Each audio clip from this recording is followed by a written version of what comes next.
If you've been to the beach or watched Love Island recently, you will have noticed the growing prevalence of female bums making their appearance. To be honest, at first I didn't really like it. It was just too over-the-top sexual and risque. But then nobody was forcing me to get my bum out, so why did it make me feel uncomfortable? In this video, I'm going to briefly philosophize some thoughts about skimpy swimwear, as well as the possible pros and cons for both women and society. So a couple of years ago, my friend and I travelled to Barcelona, and we were shocked to see all these gorgeous topless girls at the beach, frolicking in the water, splashing each other, playing ball, dancing around. It was like something we imagined to be in the wildest dreams of most red-blooded males, and yet the local guys seemed completely oblivious. Meanwhile, we could sense the presence of Aussie guys behind dark glasses like, oh. Now we understood why our Aussie male flatmates back in London were like, yeah, Barcelona, yeah. I remarked on this Barcelona phenomenon to a French guy in my dorm, and he replied matter-of-factly, yeah, it's the same in France. We're used to it, we don't care. Australians and Americans are prudes. I was aghast. What? Aussies, Australians who are known for their laid-back, down-to-earth attitudes, prudes?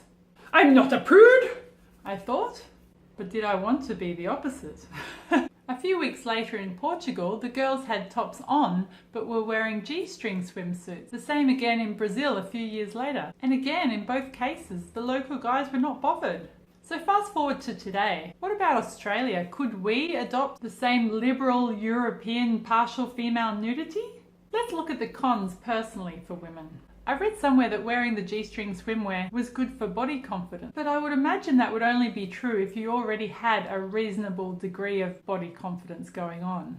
I know pre-paleo, when I had cellulite from hip to knee, I was extremely self-conscious, and I don't think that revealing it all on the beach in a G-string will have done much to help that. Another thing to consider is at what age should a woman start wearing a G-string on the beach? It's alright for the 18 to probably 35-year-olds that are rocking them at the moment. But what if your 10-year-old daughter wants to start wearing a G-string on the beach? Then what?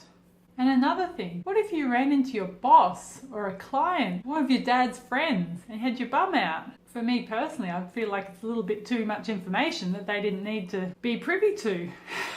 But those are just my personal opinions. So, the pros for women of wearing a G-string bikini. One claim is that they lengthen your legs. I think we can all tell the difference between a leg and a bum, but I do see what they mean here. It draws the eye up in that silhouette, and I guess the line of the leg does look longer. I saw it mentioned that it's good for getting an all-over tan on your bum. Well, obviously, but why is this really necessary? Are you showing off your bum when you're not at the beach? If not, why does it need to be tanned? And if you want to have a tanned bum for in the bedroom, well, shouldn't your partner be grateful that they're getting to see a bum at all? Now, the cons for society. I think what bothered me, it was just further sexualization and objectification of women. Guys have been wearing board shorts the whole time, and women are getting more and more naked. So having the G-string bikini might make guys a bit more pervy, but hopefully it would just be in the short term until they got used to it. Another potential con is that around the world, and including in Australia, there are people that hold the belief that if a woman is scantily clad, they are partially to blame if they're sexually assaulted. Of course, this is complete and utter rubbish.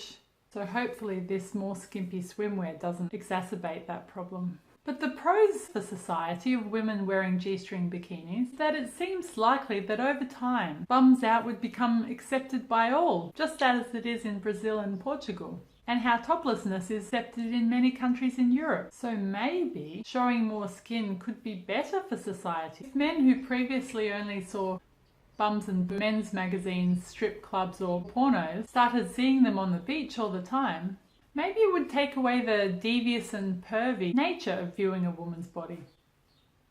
Another thought was that in certain areas where there are indigenous tribes that spend a lot of their time naked, it would seem likely that scantily clad women would be less objectified than in the West, but that is just my assumption. It seems like the more a guy sees bums and boobs, the less rabid he would be at the sight of them. But on the other hand, sexual desire is still a natural thing. Sexual desire would still be there even if men and women went around their daily business completely naked.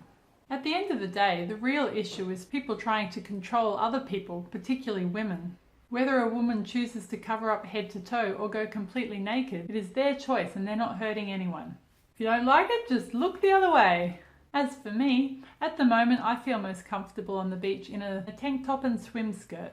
If you do see me around out there, feel free to come up and say hi. I dare say I'll be pretty easy to spot. Thanks for watching. Hit subscribe if you'd like to see more and leave me a comment below. I'd love to know what you think about this curious and complex topic.